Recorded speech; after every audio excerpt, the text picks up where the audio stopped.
School master's graduate.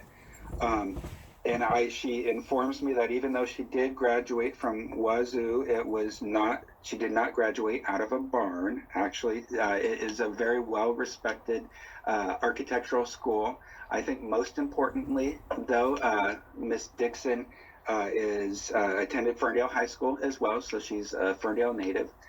The scope of her work includes needs survey and assessment, discussion of general architectural goals, some initial space programming, and then some assistance in site selection, where she kind of looked at some available sites objectively. And so with that, Miss Dixon, I believe I'm turning it over to you. Yeah, hi. Hi, can you guys all hear me? Yeah. Yes. Yes. Perfect. So I wanted to touch on the next slide, which is current progress goals. So these are really goals that help drive our design decisions. And like you said, figuring out what your guys' goals are, like what you want the building to do for you. So I narrowed it down to being a public space and amenity and a productive, efficient work environment, and some architectural strategies to accomplish these goals. For the first one would be transparency, being visibly open to the public in a way that's inviting and gives them a sense of what this building is doing for them, as well as wayfinding, which is just about clear circulation and makes it clear to users where to go and how to approach the building. And then the second goal being the productive, efficient work environment, which we can accomplish through daylighting, proper daylighting on work surfaces, and also creating an energy efficient building through daylighting, which is basically orientation of the building on the site and placement of windows. And then efficient space layout, so how we can lay out the spaces efficiently for departments to work together. So then on the next slide is kind of touching on how we're going to start to understand your guys' needs. There's a lot of previous information that was provided, but it doesn't really help me understand how the departments are interacting with one another and what their actual needs are. So we created a kind of a simple survey that I can take the information from, and then we can create visual aids for communication, which I can use to communicate with you guys, and which you guys can also use to communicate to a future design team. So on the next slide, one of the visual aids that we want to create is called a proximity analysis proximity diagram, which is looking at specific programs and how close they need to be to one another, if they need to be directly next to one another, if they need to be easily accessible, or if it's not important that they're located next to one another. And then you take the rooms themselves and how those would be laid out in the building. If you need them to be in the same room as each other or right next to each other. But this is something that you guys can give to a future design team, and they can use to understand the layout and needs of the departments and their interaction. And then on the next slide is... Ms. Dixon? Yeah. But one of the things that I personally found fascinating with the exercise that's shown, and I had not seen it before, was the way that it is interpreting the raw data that we would provide to you and translating that into a visual form. Because I think that while we as staff know kind of inherently, how these things work and who we talk to each day, we've never been asked to translate that into the programming for the actual use of space. And so as you indicated, the black here means adjacency. These black dots mean that they're adjacent. These mean that the gray means in close proximity, and then the white would mean that, are not necessarily related to one another, where then you go on a grid where the mayor's office and the public defender are this dot right here. And so every dot is going to have a color or a shade assigned to it to know what that relationship is. Yeah, that's correct. So the black would indicate that they need to be right next to each other or even in the same room. You guys have regular interactions with each other. And then you read it like a graph. So you would take, for example, like you said, the mayor's office, and then you would go down and you could see its relationship to any of these other offices or workspaces. So the one on the left is looking at each position that you guys have in the office itself. And so the white right now is just a placeholder. So I'll have the black and the gray and then a red, and the red will be, it's not necessary, like the proximity isn't necessary to be right next to each other. And I kind of found that we needed the survey by trying to accomplish this through the information that I had been provided already. I kind of found that I don't know exactly each person's interaction, and I'm not sure like if the interaction requires them to be right next to each other. And then we'll be able to look at this because obviously she's interpreting what we say through the survey, and if when we look at this and we find that it is incorrect or there are some things that are incorrect, then we're going to be able to give her feedback on what needs to change. Right. We want these to be communication tools between us and for you guys to provide to other design teams so you can really effectively communicate the needs of your guys' space and how the departments are interacting with each other. So the next one is also a visual aid, a communication tool.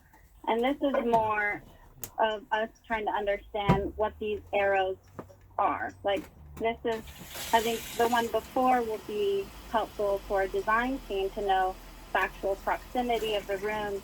And this one will be helpful to understand what the interaction between those departments are. And it's also a visual that helps create showing which rooms are used by everyone. Like if a meeting room, if you can have one meeting room for all these departments, and if you can have a break room that everyone is going to, so you can kind of see like which spaces are getting used by all of the departments, or which ones are only getting used by some. The size isn't showing like how big the space needs to be or anything like that. It's only showing like where they're connecting or where there's some type of interaction.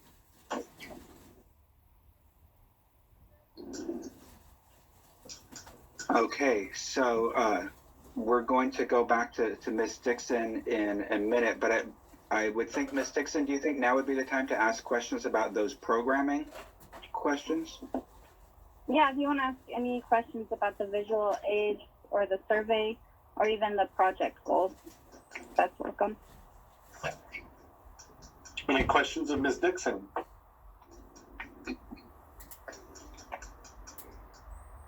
All right. Let's go ahead and move on. Okay, so we're in the last quarter of the presentation and focusing on location, where we as staff have reached some preliminary conclusions about the most effective use of time, where we really feel that until a site is identified and secured, if we go too much further beyond Ms. Dixon's scope of work, we're starting to plan how to build a building on a site that we don't yet know where it is, or that we don't have control over. And that's hugely important, where unless we were able to secure these sites that we don't yet own, the private property owner does have the ability and really the right, unless we secured some options on it, which are possible, but the right to sell it to someone else, someone that actually does have the funding available. And at this point, if I were trying to negotiate a lease or an option or something like that, I can't say that the city is ready to commit any funding to this. I can't say that we are able to be a true partner with that person. And again, COVID happened, a lot happened. We don't have the money yet to do it. But because we don't have the money, we're in that difficult position where we do believe that we will need permanent facilities, but we really can't advance much beyond where we are right now until we have a site that we can plan for them. So, it's okay. I mean, we're in this remote situation right now where we don't need these facilities right now, but realistically, we're not going to be able to ask council for funding to purchase a site until this time next year. And I don't know that it's going to be something that council will want to do next year either. And then after that, only after that is when we really start the planning process for these buildings. So with that said, and Ms. Dixon, I believe I'm turning this back over to you, where you looked at the 3 sites that were under city ownership in the downtown core. Yeah, so getting an understanding of what you guys want this building to be, the 2 really important things are the client goals, the design drivers, and then the site itself. So we looked at 3 possible sites that are currently owned by the city, and we kind of gave them names such as the Civic Campus, which is where the City Hall is currently located, the Council Chambers, which you guys are working on right now, and then the Pioneer Pavilion site. And so, to be clear with the Pioneer Pavilion site, rather than just saying the field by the Pioneer Pavilion, which is more accurate, we call it Pioneer Pavilion site, but it is the field between the Pioneer Pavilion and the Boys and Girls Club that we're looking at there. Okay. Right. So looking at the next slide here, using the design drivers, I focused on the daylighting, traffic, and public presence that each site provides for you guys. So the daylighting on Site B, which is where the Council Chambers is currently is kind of poor daylighting situation, just the way that the site is oriented and the way that the building could be oriented also. And then looking at, and then also the surroundings aren't as controlled. You guys have the railroad, and then you also have buildings around it that you don't own, and that since you're downtown, there may be construction in the future that you're not in control of that could influence the daylighting or influence the site. And then the traffic, it's decent daily traffic, since it's downtown, but then it's also not as accessible as some other sites. There's kind of just that one entryway, and it's a really small site, so even driving onto it now, it's like a little tight. There's not much parking, and like pedestrian wise, there's sidewalks, but it's not like there's any trails going to this area and such like that. And then the parking itself, I would say that it's kind of a poor parking condition. We talked about like if there was alterations to the roads that are adjacent to it for street parking, but otherwise it's kind of like you would need to take over the parking lot for the business that's right beside it, or utilize the parking lot that's kind of across the street from it. And then public presence for this site, I would say it's not the best, especially compared to the other sites. It is downtown, so people will know of its location, but it's kind of off the side of Main Street. There's nothing on the side past the railroad, especially it being next to the railroad. And then like looking at future planning, it would require like changes to the traffic so that you could create accessibility and parking. And then the changes to the surroundings, like surrounding buildings that are around it, that would be facing the city hall, aren't as ideal as the other sites. And then so I wouldn't recommend this site, especially compared to the other sites. And so looking at the next site, Site C, which is a considered alternative, the Pioneer Pavilion. The daylighting is not the most ideal, again, for the orientation, for if you're facing the street, And the public presence, it is a well-known site, which is why I considered it a strong potential, since it's well known to the community and it has the opportunity for community involvement. And you have a little bit more control over the surroundings, since it's unlikely that like the school and the Pioneer Park are going to be changed. And then for future planning, they did talk about how there's kind of a trail beside this one, and so there is like high pedestrian traffic in this area. But then that kind of also led to us on the next site talking about how that trail itself might connect to the next site. So if we can go to the next one. Sorry, I can't see. There's a delay on the slides. I can't see what slide you're on. We are on the Civic Campus. Okay. For Site A, the Civic Campus, which is where the City Hall is currently located, is the site that I would recommend, and that we kind of came to the conclusion of by looking at these three sites. So the surroundings, so looking at daylighting, the orientation towards the street, and where you might be able to have a lot of transparency. It's north facing, is also towards the street front, and you also have a lot of controlled surroundings. So the site is larger, you're right next to the library, and then you have wetlands adjacent to it. But you're in control of a lot of the surroundings. And then looking at traffic, since this is kind of at the end of Main Street, there's a lot of traffic like from downtown, and it's a very well-known site. I would say there's adequate parking on the site already for your guys' needs. And like looking at future planning, especially if that trail is coming from the Pioneer Pavilion, it almost creates this loop. So you starting at like the Pioneer Pavilion as a well-known public presence and space for community, and you have the trail that's leading then to your City Hall. It's almost creating like a destination, which should really enhance the opportunity for making this a public space, and also having a very strong connection to downtown, since it's kind of finishing at the end of Main Street. And it's also a very well-known site already, since the public library is on it, and since people are used to the City Hall being on this site as well. So this would be my recommended site.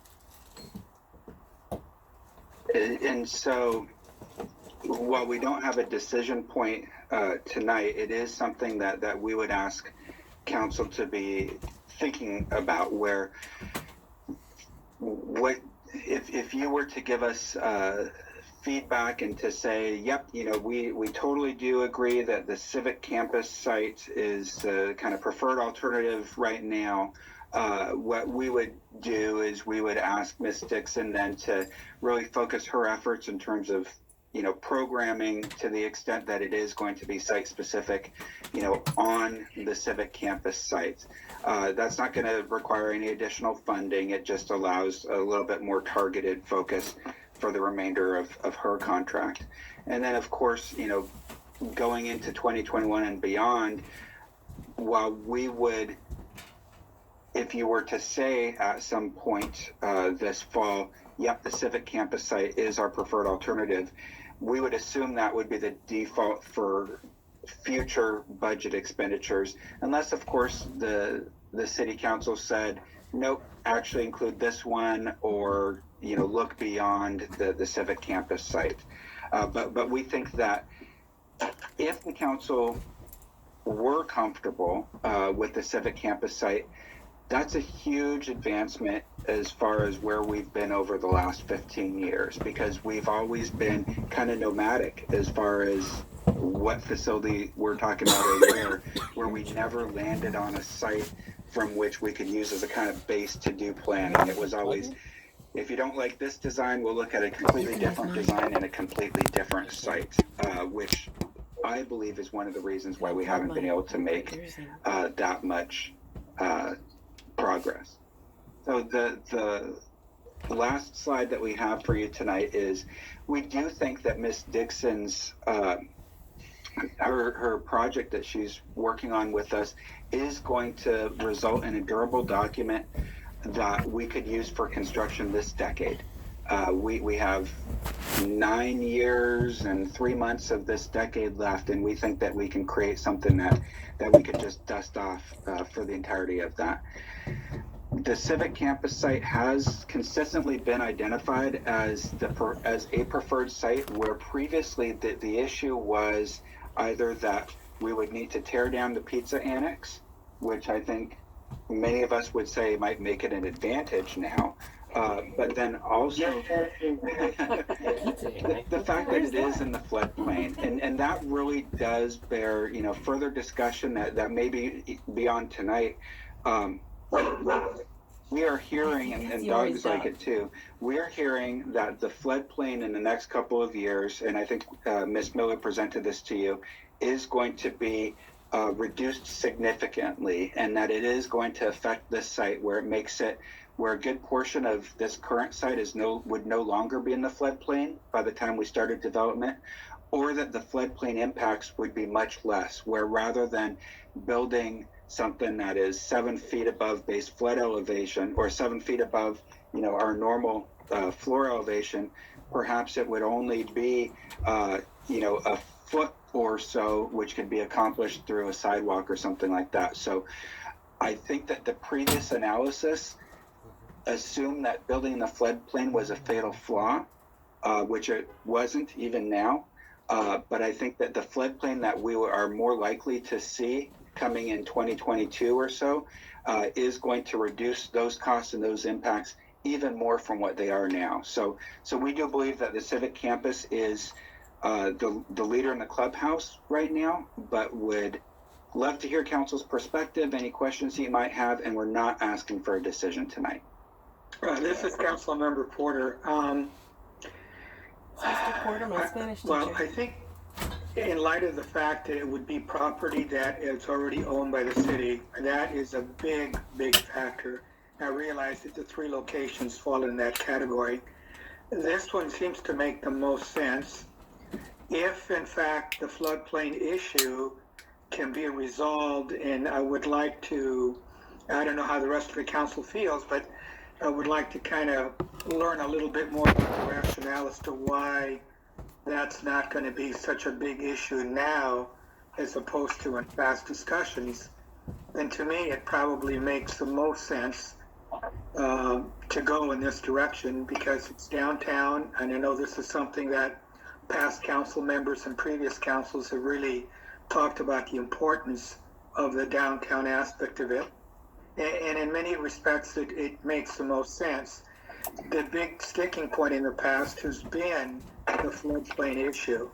And I know that you and I, Mr. Burnett, have had discussions about some of the proposed models in the past where you basically built like a moat or a kind of a retaining wall or whatever. But I guess my question would be, and I'm not an expert at this, and maybe Councilmember Llanos or Councilmember O'Leary can chime in on this, is why is it now that the floodplain, the new floodplain boundaries are different?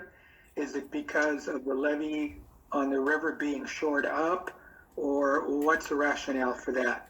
And if that could be addressed, then I think, to me, it's a green light to go in that direction. So I can explain it a bit, and it might be that this would warrant a presentation either to one of the committees or to the full council, because there is a lot going on. Why is the floodplain changing? There's a lot of history behind that, but we still have a floodplain that was modeled in the early 1980s, and then remodeled again a little bit in the 90s, and then again in 2004, where the current flood insurance rate map was adopted in January 2004, which is a long time ago, but it's also prior to Katrina, Hurricane Katrina. That's important because Hurricane Katrina, we have 16 years of new technologies, right? At least since 2004 and even beyond. That could help us in modeling. But Hurricane Katrina showed FEMA at the federal level that there's no such thing as a levee that can withstand floods. There are levees that have already broken as a result of floods or that have not yet broken as a result of floods, was basically the mantra after Hurricane Katrina. So the federal government said, how do we model these leveed river systems? And they debated it up through about now, where, only relatively recently did they come to an agreement about how to model these river systems, where for those who have been watching, the portions of the Nooksack in the eastern county have already had revised flood insurance rate maps. It was this stretch around here that didn't because it was levied. But since now the science has been agreed to, or at least the modeling has been agreed to, they were now able to do the model. And the consequences of this model, using all the new technologies that they have, showed that what's going to happen in the 100-year flood event is that there's more than likely a larger floodway that's traveling water, moving water, that would generally be on the eastern banks of the Nooksack. So some of the portions of the old golf course that are not identified for development through recent action are likely to have an expanded floodway there.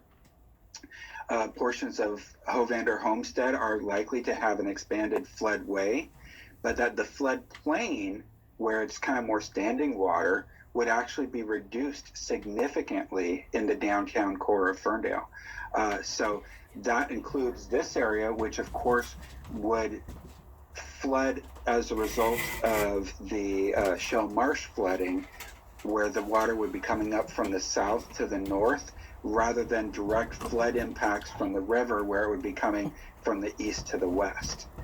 So it kind of makes sense, not only as far as their modeling, but from common sense. And so we're pretty gratified that it looks like in 2022 that will happen. Actually, this is Councilman Milanos. I'd like to add to Herb Porter. I think we have 3 sites, and I think we should concentrate on main campus, and that's one site is too small. The current council chambers is too small. The pavilion is, if anything, is right next to the river. So if the floodplain is going to change, probably likely that's not going to change. So why spend efforts on 3 campuses where we should just spend efforts on 1? I wouldn't spend too much money until we truly know exactly what the impact of the floodplain will be on the main campus, because we think we know, but with the government, you never know. Well, and that is just an excellent point there. And I think that that's where, if we look at the silver lining of all the situation that we're going through, guess what? We're probably not going to be in a position to ask council to secure funding until that floodplain is established. And so the two kind of work together in that way. Yeah, totally agree.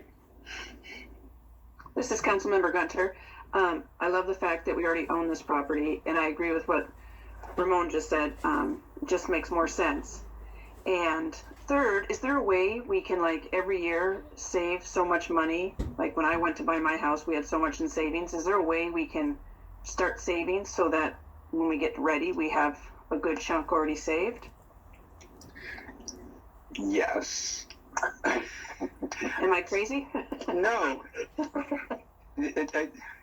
Unfortunately, and perhaps the mayor can correct me, our budgets are always so lean where it's been really challenging to save money. I mean, I think that would be our goal, but it's been really challenging where this is a nebulous concept. And for example, hiring a new police officer next year is much more concrete, or buying a new vehicle is much more concrete. That's my summary, Mayor. Okay. Yeah, I mean, yes, I would agree with that. I think, this year, if this year told us anything, it's that, where we thought we had protected reserves, to make sure that we were prepared for anything that could possibly happen, this year is a year where we're likely to dip into our reserves ever so slightly, but not knowing, what the future holds through 2021, we're still going to go into 2021 with decent reserves, just operating reserves, but it's a struggle just to make sure that we have those operating reserves in place. I think that the nature of municipal government means that it's hard to build up a large sum of money for a kind of, as Administrator Burnett kind of described it, for this kind of nebulous idea that we're we don't even have plans for yet. And so there's always the more immediate, we need another vehicle for public works, or it's time to hire an additional police officer, or whatever those sorts of things might be. We end up spending, money on those sorts of immediate needs, and don't take care of the long-term needs. And so, I hesitate to go down the road, but, part of the discussion last year in discussing Old Main as a potential city hall site, part of that discussion included taking, all of the bank taxing capacity, so that we could save a big portion of that, so that when we finally had access to that building, we would have had this nice big chunk of money and would have been able to pay cash for a large portion of those renovations. But that's a really difficult thing to do, to put on the shoulders of our citizens, to say, we're going to go ahead and tax you a little bit more so that we can build up a reserve fund so that we can do this. It's the decision that makes sense, but politically it's a nearly impossible decision to make. Okay. I don't know if that answers your question at all, but I think you understand, right? Oh yeah. Yeah. If we can wait for a few years and then wait for a few years where the citizens are not being taxed at that level, and then when we do have a plan in place, that's when we go and we ask the community to contribute to this kind of needed pieces of infrastructure. But until then, that money stays in their pockets. Okay. Yeah. Just a side note, if we had some reserves, like that we just saved, not that we added taxes, it would look good to the community. They would be oh, I'm just saying that as a... No, and I totally agree with you. And I think that by the time we're ready, there will be some money in reserves. I think that, and Director Rentz might get angry if I even mention the idea, but over time, we are very careful about how we spend, like our real estate excise tax, our REIT funds, and often holding that money back until we have the project that's the most appropriate to expend those funds. And so, in fact, Director Rentz, noted that we're going to be spending REIT funds on the